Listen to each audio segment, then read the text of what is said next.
As one season ends, another quietly begins. This is often when we reflect, not only on what we accomplished, but on what we were given. Some things arrive without effort, without planning, passed to us long before we were aware of their value. This is the wisdom we inherited. We inherit more than names and traditions, more than stories told at tables or habits repeated each year. We inherit ways of seeing the world, ways of responding to hardship, ways of understanding what truly matters. Often, this wisdom wasn't taught directly. It was lived.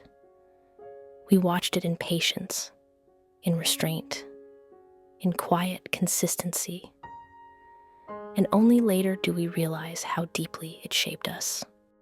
As New Year's approach, we are encouraged to set resolutions, to improve, to become something more. But wisdom works differently. Resolutions focus on outcomes. Wisdom shapes character. A resolution asks, what do I want to achieve? Wisdom asks, what kind of person am I becoming? One is loud and immediate. The other is quiet and enduring.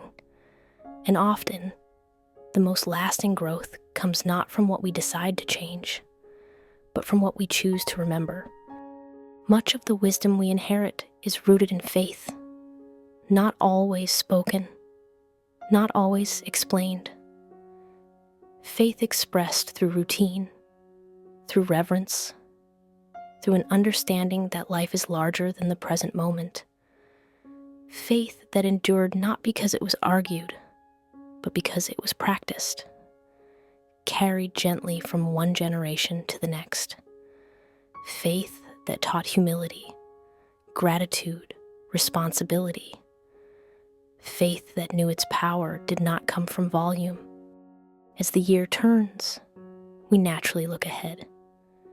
But perhaps it is just as important to look back, to honor the wisdom that formed us, the values that steadied us, the truths that remain even as everything else changes.